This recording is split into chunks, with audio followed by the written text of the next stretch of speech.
esto que decía recién Gustavo.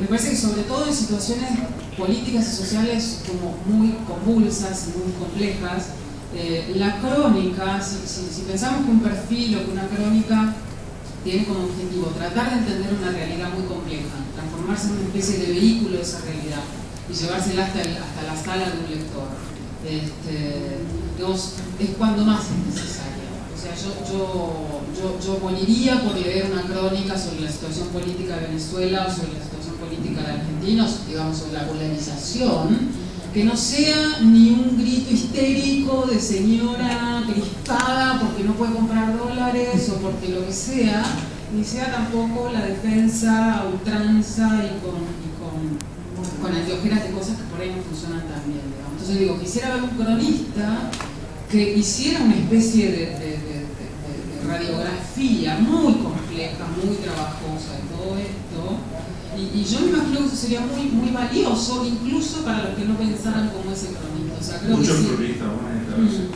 ¿Perdón? O sea, que tiene que ser muchos cronistas.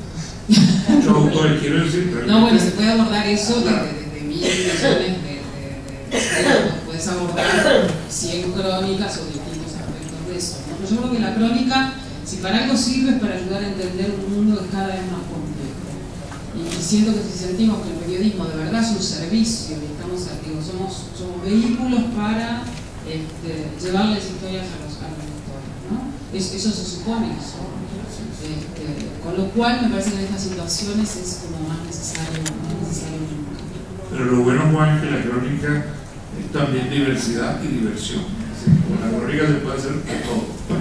Sí, bueno, lo que decía Leila, tiene toda la razón, necesitamos editores que de alguna manera te estimulen, ¿no? Y lo curioso es que muchas veces los mejores editores, los que más te estimulan, suelen ser bastante incómodos. Hace no mucho estuvimos en Bogotá, Jaime, con José Salgar, que fue el jefe de redacción del periódico El Espectador, que coleccionó la que probablemente es la crónica más famosa del siglo XX, Relato de un náufrago. Bajó por la escalera en espiral de la redacción y encontró al joven Gabriel García Márquez y le dijo: tienes que escribir sobre un tipo que ha naufragado y estuvo 10 días sin comer ni beber. Y García Márquez dijo: pero qué mala idea, eso es una estupidez, porque eso ya fue contado, ya fue dada la noticia. Y entonces lo forzó, Salgar, directamente a escribir eso, ¿no? Y ese tipo de y luego alargarlo. Luego alargarlo, además, porque fue como una especie de telenovela que se estaba vendiendo como pan caliente, entonces tenían que alargarlo para que siguiera subiendo la circulación del periódico. Entonces, los mejores jefes de redacción son como musas furibundas, ¿no? Que están bebiendo whisky con Pepto-Bismol, ¿no?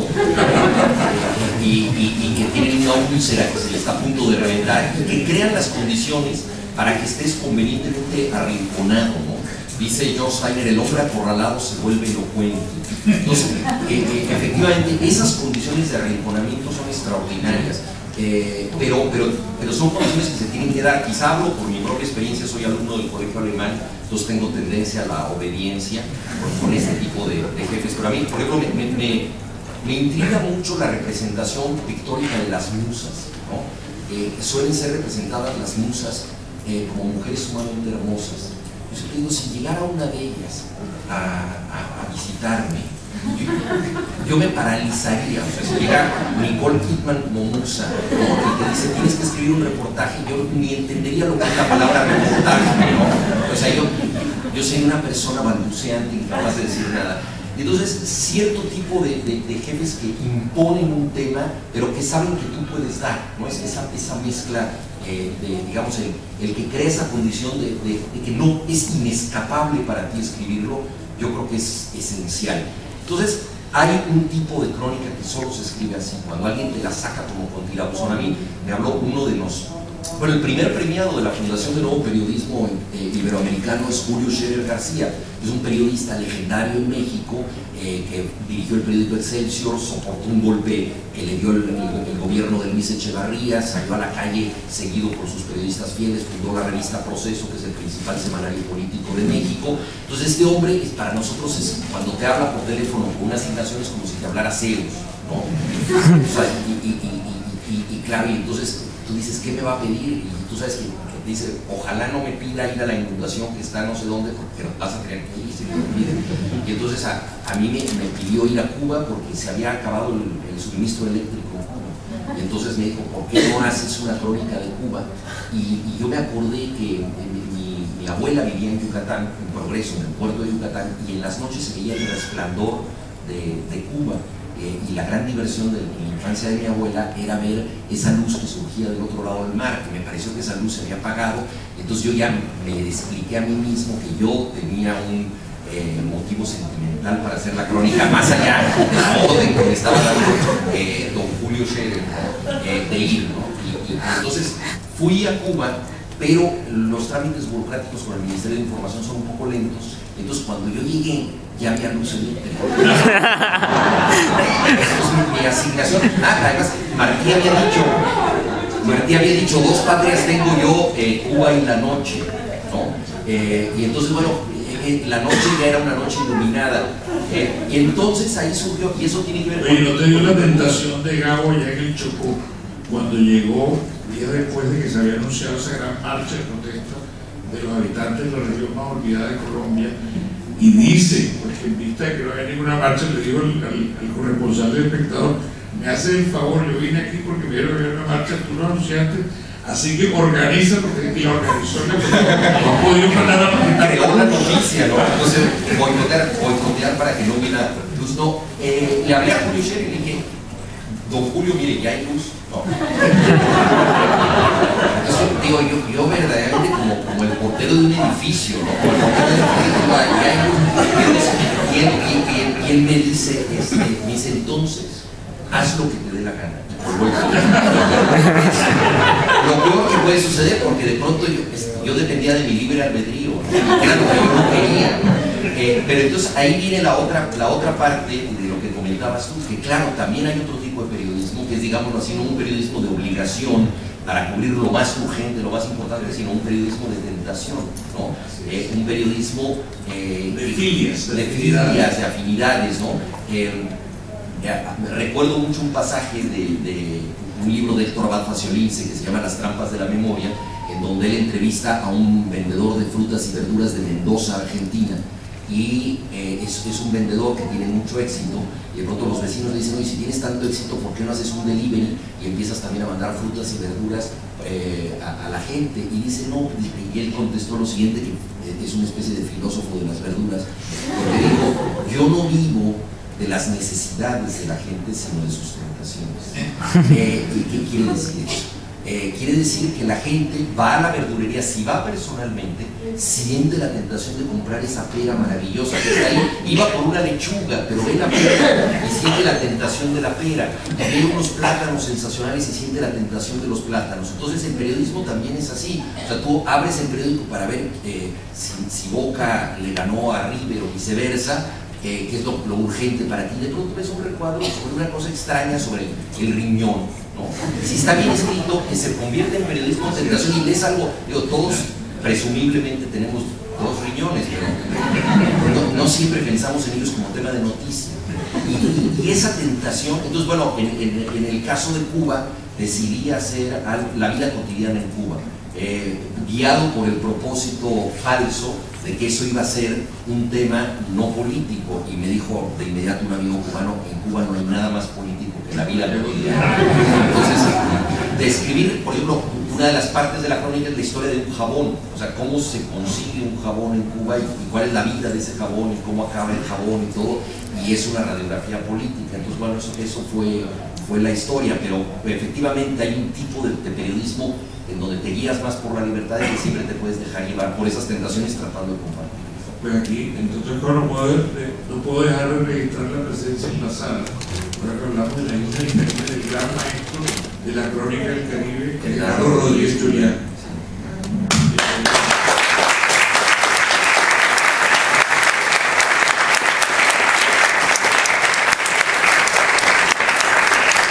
Ya estamos del lado del público para las preguntas que ustedes quieran hacer para terminar de redondear esta conversación que hemos tenido esta noche. ¿Alguien quiere? Adelante.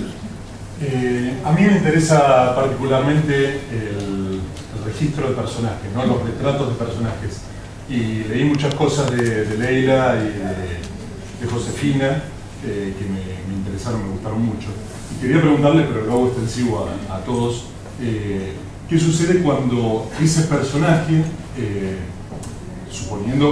teniendo en claro que la credibilidad del periodista está siempre en juego, qué sucede cuando ese personaje a uno lo defrauda y la historia no es la que uno esperaba o la que imaginaba en su cabeza o la que había leído de otras historias de ese mismo personaje? Adelante, Josefina. Es radical. Bueno, a ver. En realidad, trato de pensar en qué momento me defraudó un personaje.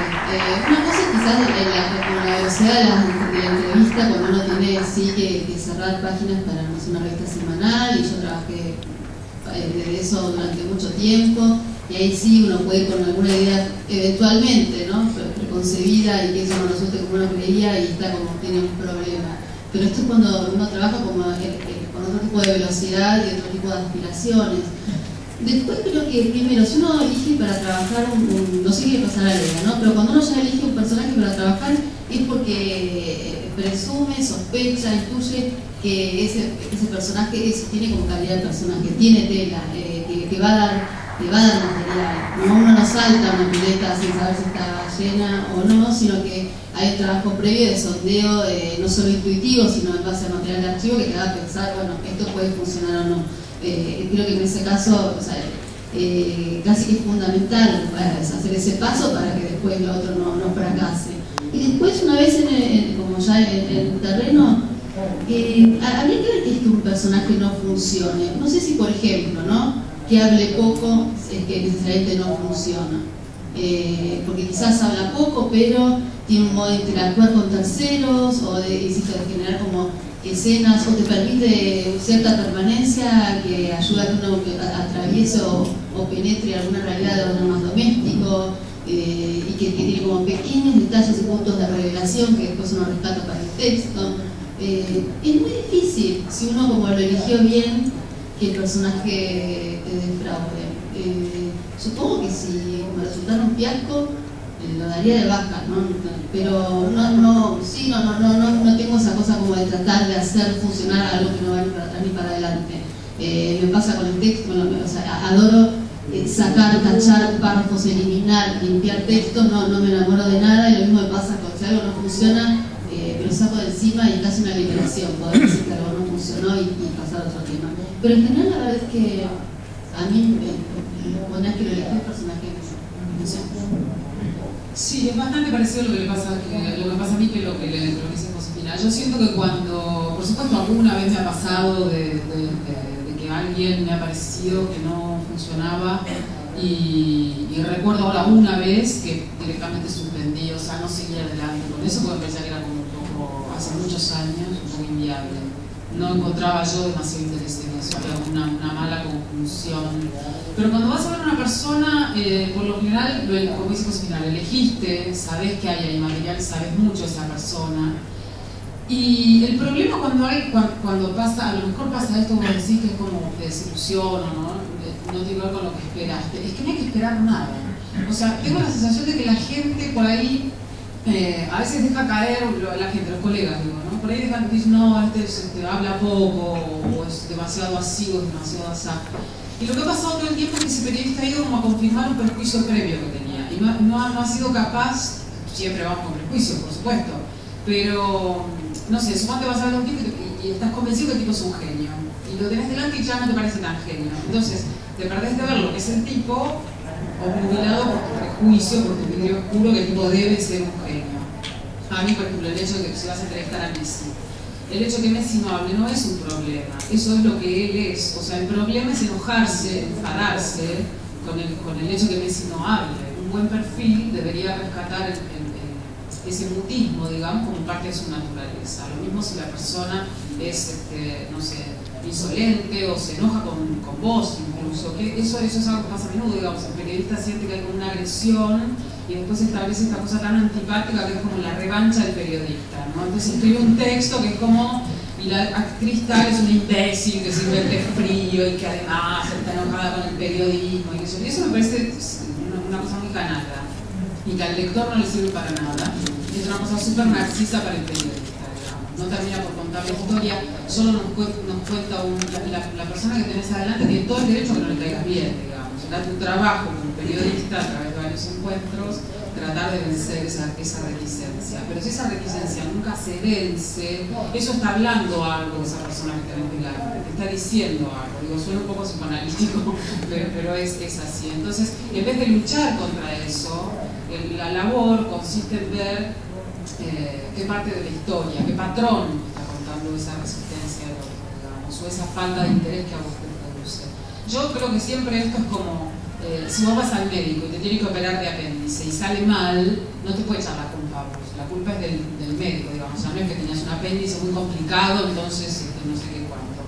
Entonces yo siempre cuando algo sale mal en esa especie de feeling o de empatía que tiene que pasar con el otro, siempre tiendo a pensar qué me pasa a mí con eso, que parte de mí no encaja con esa persona y estoy siendo incapaz de ver. Y después de la primera entrevista vuelvo a mi casa, lo pienso, me flagelo, me pongo servicio. Adelante. Yo quería preguntarle a Juan, yo creo que fue en Safari Accidental que entrevistaste a Bono, a Mick Jagger, enfrentaste esos grandes personajes míticos de Iván Martín. ¿Cómo hace el cronista para no caer en la fascinación del televidente? Del fan, sí. Bueno, en el caso, por ejemplo, de Mick Jagger, sucedió que él daba 5 entrevistas y ahí sí yo no podía zafarme. Ahorita decía, pues mira, a veces tienes que dar de baja al personaje, pero daba 5 entrevistas y yo no podía decir, no lo quise entrevistar en el último momento, ya había viajado yo a Londres para estar ahí y resulta, bueno, algo muy importante, la compañía disquera Virgin te da una serie de temas que no pueden ser tocados, ¿no? Y como yo ya dije que soy del colegio alemán, pues yo prefiero, sí. Otra faceta de la relación con el poder. Con el poder, por supuesto, porque ellos lo que quieren es un publirreportaje. Además quieren que se hable solo del disco que está presentando y no de otras cosas. Entonces, como ya les dije que soy del colegio alemán, si leo esas instrucciones corro el riesgo de acatarlas, ¿no? Entonces no las leí, las guardé y después afortunadamente cuando ya las contrasté después de la entrevista pude ver que la mayoría de las cosas que habíamos hablado estaban prohibidas en las instrucciones.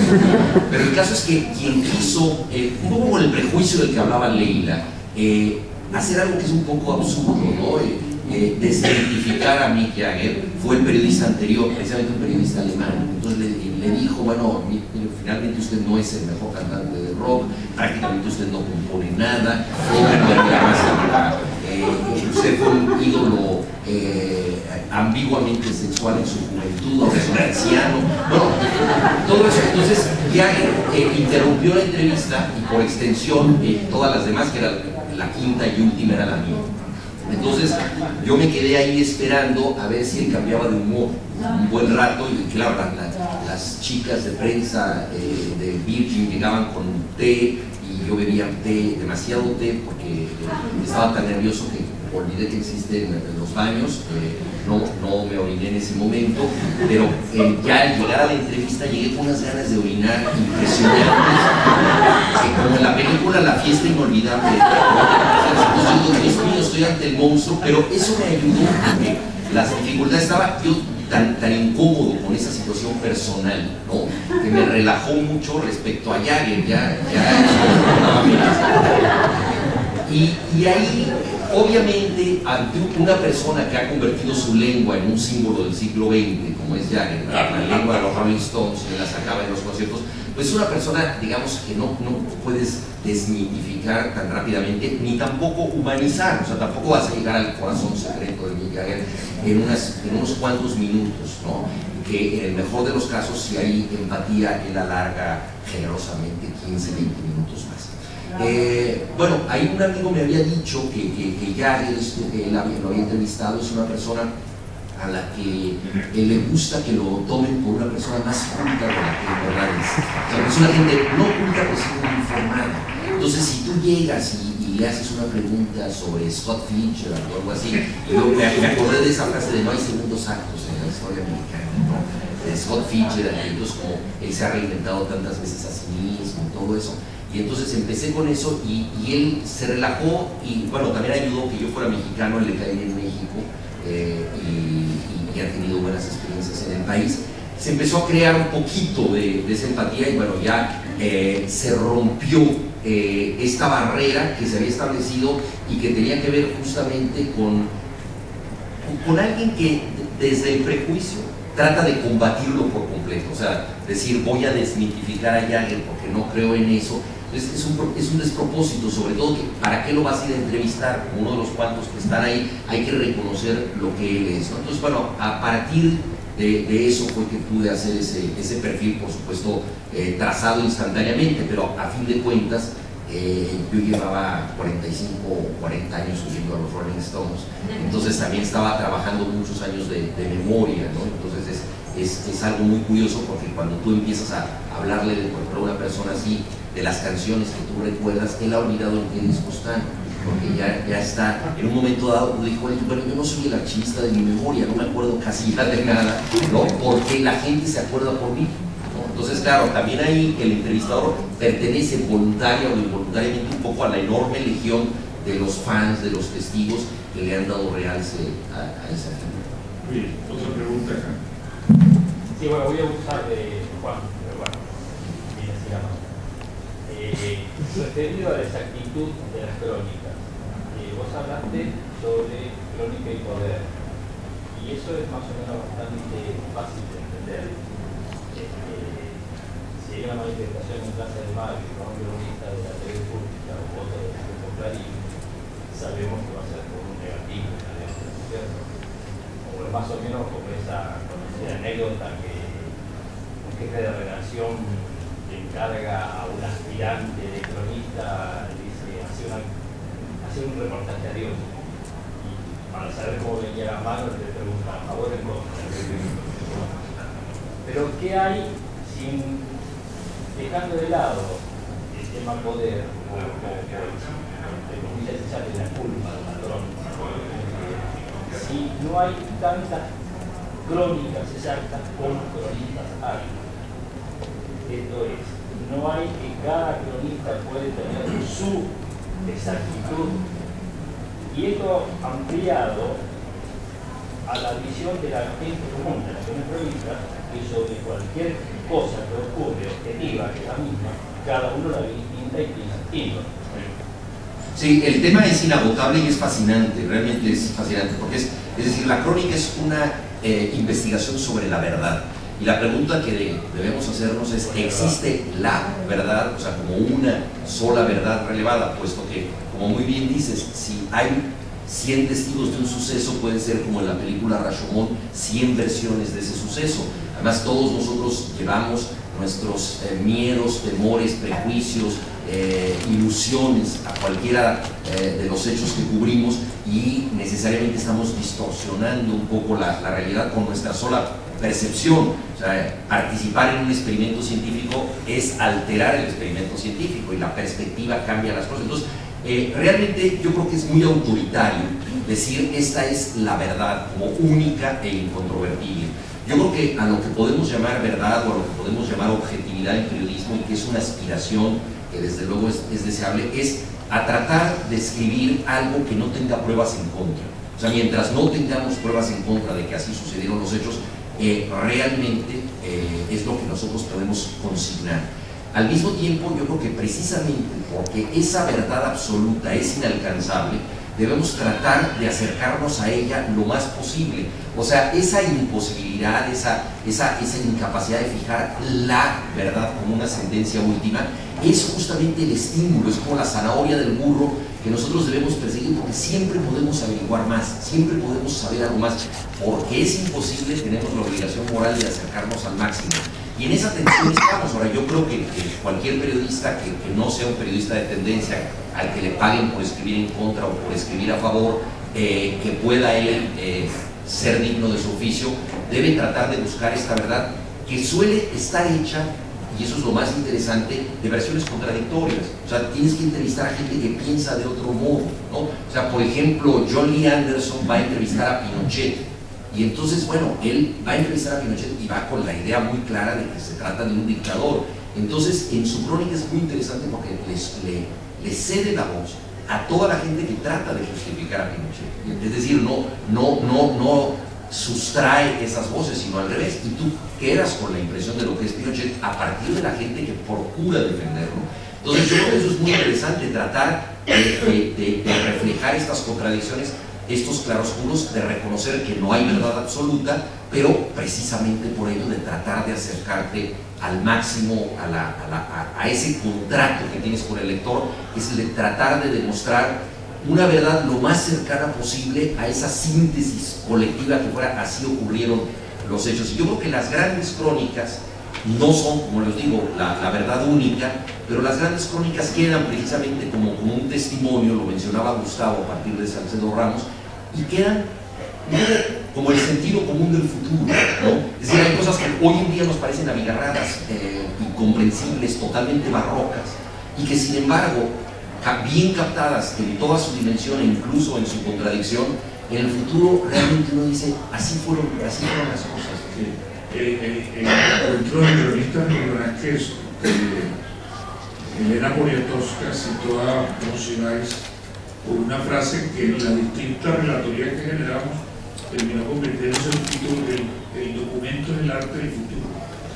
Y hablando de ese propósito documental, de ese rigor de exactitud, quería hacer simplemente de pronto énfasis de cómo en América Latina ya empezamos a importar un poco del periodismo norteamericano ciertas técnicas, por ejemplo, en materia editorial, la idea de la verificación de datos, fact-checking, el afán de mostrar distintas opiniones sobre el mismo tema, desde que hay un equilibrio. ¿Eso te parece positivo? Pero lo que me parece más positivo de todo es que el periodista reconozca que él no tiene la verdad, es decir, que el periodista admita de antemano que él parte de una tabula rasa, que él no va a llegar autoritariamente a conocer la verdad. Es decir, admitir eso es muy importante. Ya que mencionas a Monsiváis, hay una frase maravillosa que tiene que ver con la impresión muy sincera que solemos tener nosotros respecto a la realidad, que dice: o ya no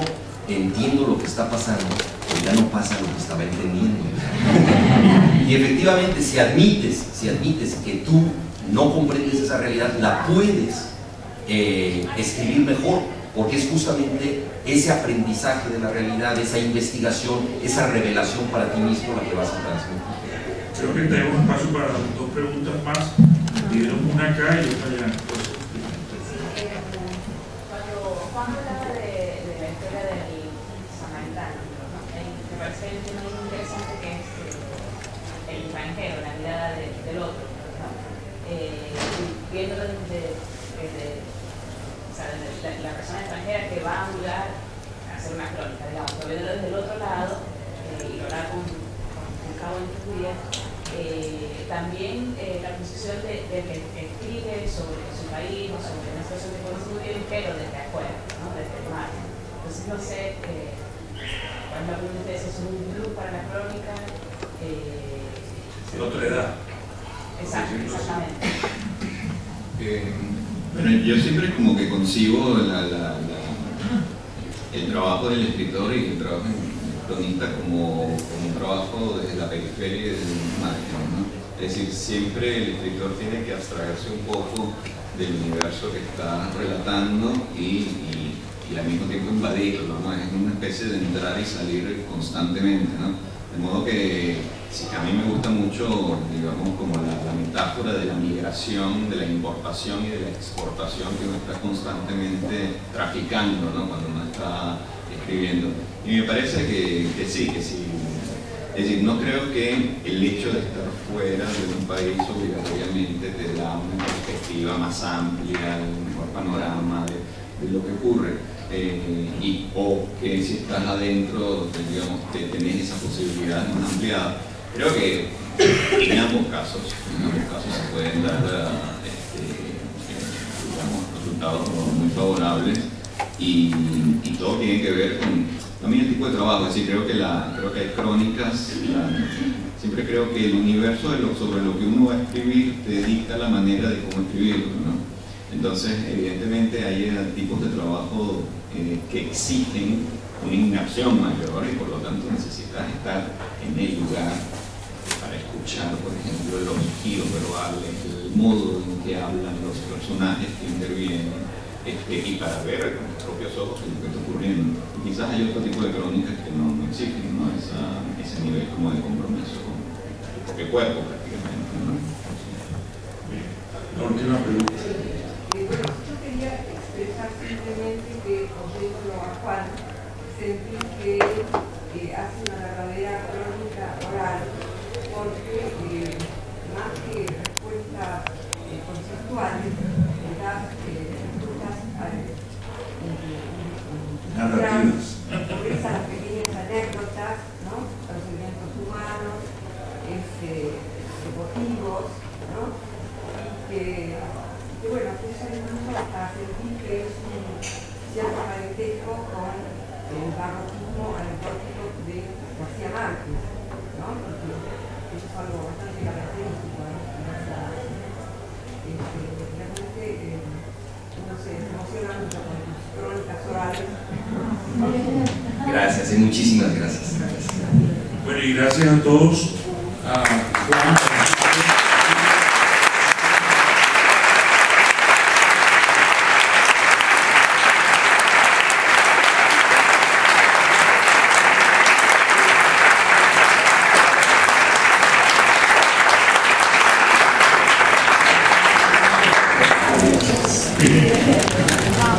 Thank you.